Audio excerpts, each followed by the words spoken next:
This is why I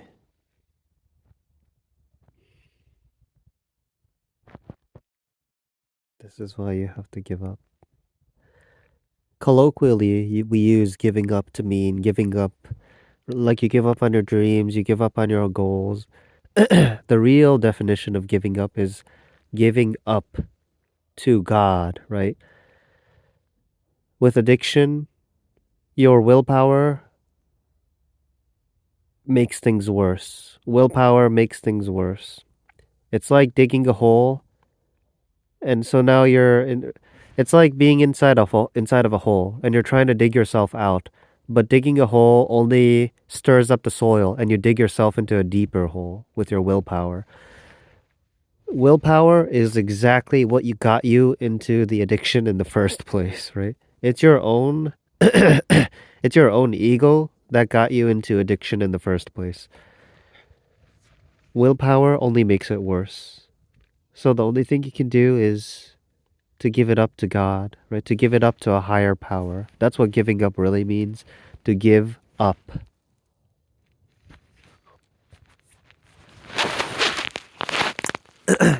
With modern society, we don't talk about the end. We don't really begin with the end in mind. We never talk about the end, the exit, right? The death. We sanitize it. We sanitize it, medicalize it. We gloss it over. In fact, in the human rights, the Declaration, United Nations, Universal Declaration of Human Rights, the first thing on that damn document should be the human right to a dignified death. That's the first damn thing that should be on the document. Why do I say this? It's because with a dignified death, everything is redeemed. Everything. A dignified death. It doesn't necessarily mean peaceful. It doesn't necessarily mean fair, right? It doesn't. But with dignity. Everybody deserves to die with dignity. Every single person, no matter how no matter how heinous their crimes, no matter how bad of a person they were when they were alive. Everybody deserves to die with dignity. Everybody. Because we have to begin with the end in mind.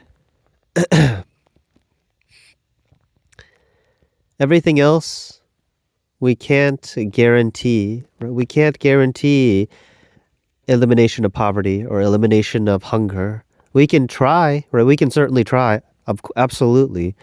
But the only thing we can guarantee, the only thing is dignity of death. That's the only thing we can guarantee. Nothing else we can.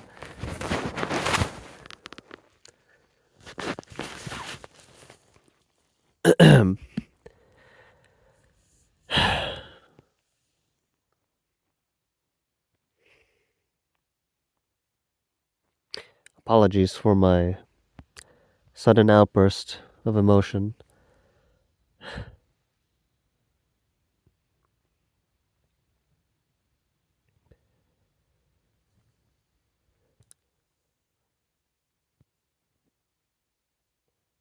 When it comes to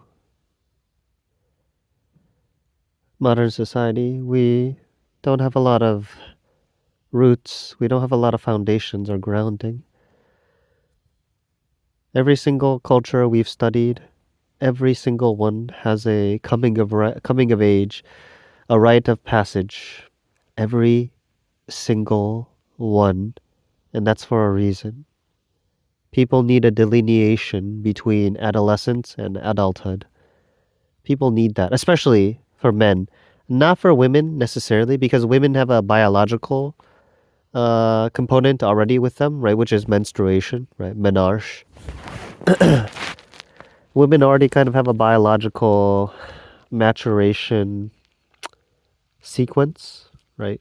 Of course, women, almost every culture also has a rite of passage for women as well, but especially for men, young men need a rite of passage. Need. Because it's the way of socially accepting them into the tribe as adults. We don't have a rite of passage anymore. Buying a car, right? Buying a house, going to college, graduating, like moving out of your parents' home. None of those are rites of passage, right? None of those are rites of passage. Why? Because they're not difficult. I mean, yes, they take time. Yes. I'm not saying they're easy, right? But a rite of passage is truly something that tests the mental, physical, emotional, spiritual components, right? So that you integrate as a functioning adult of a society. We don't have a rite of passage like that anymore. Maybe for good reason, maybe, but also it really hinders our, it prevents us from really truly feeling like we're adults, right? Oh, like, oh, I'm finally an adult, right? And in hunter gatherer societies, people don't talk about faith either. Not in that sense, anyways, because there's no choice, right? It's either do or die. There's no other choice. That's why I keep saying choice is an illusion. The more choice you have, the more anxiety you have. We know this. We know this. If you look at a menu, if you look at a menu with 1,000 items, right, when you go to a restaurant, you're not going to be able to choose. If you look at a menu with like 5 items, you're going to be able to choose. Choice is an illusion. Choice is an illusion. If you swipe on Tinder or dating apps, if you have 1,000 options, you're not going to be able to choose. You're never going to feel satisfied because it's selfish, because it's narcissistic. But if you only have, right, if you only have 2 options, right, the girl next door or the girl 2 blocks from you, right, because you live in a small tribe of 100 to 150 individuals, right, like how we live for 200,000 years as human beings. If you only have 2 options, you're going to feel satisfied because you have no choice, right? Choice is the most devilish concoction ever made. There is no choice, my friend. There is no choice. Choice will make you miserable. Choice will make you miserable. Right, you should not choose your career. You should not choose your life. You should live your life mission, right? Your life purpose. That's what you should live, not your choice.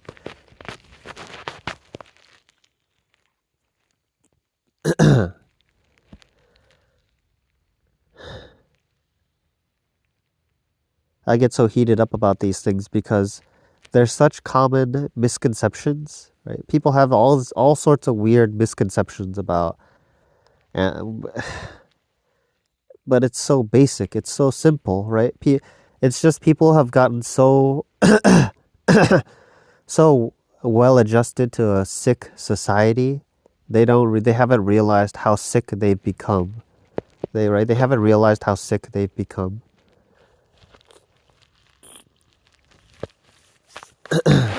Right? And this is not, none of this is a call to return to hunter-gatherer ways, right? To 50% infant mortality, right? To 5% maternal mortality, right? To 10%, 50% violence, right? This is not a call to return to primitiveness or anarchy, right? What I'm saying is, this is a very big uh, symptom, right? It's a symptom. It's a wake-up call. It's a wake-up call that we're really that we're suffering, right? Humanity is suffering, and the planet too, right? That we're suffering, that we're poisoned, right? We're like frogs in boiling water, crabs in a pot, right?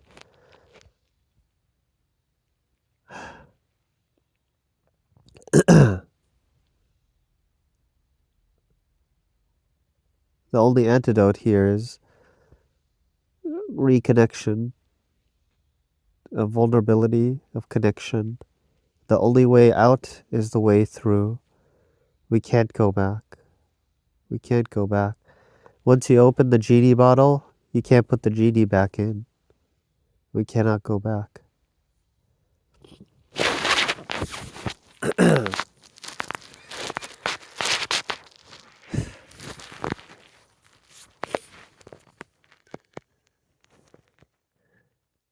I struggle with this myself too.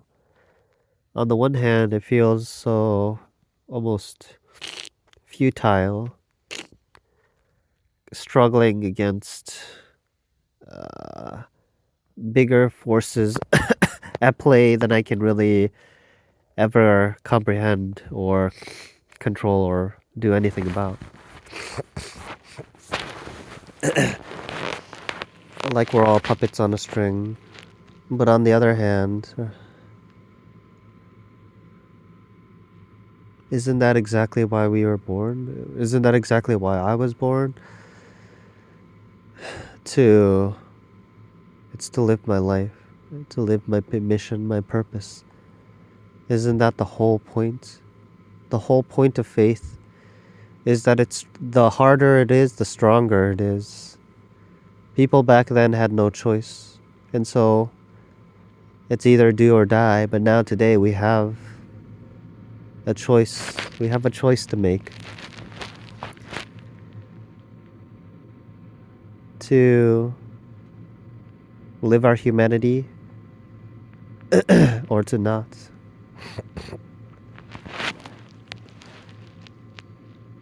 To live our divinity or to not. People today have a choice. And that makes it much more difficult. And that makes it that much more valuable. So it seems like my mission, my purpose is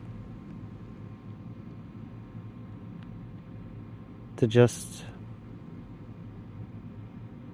maybe help wake people up a little bit.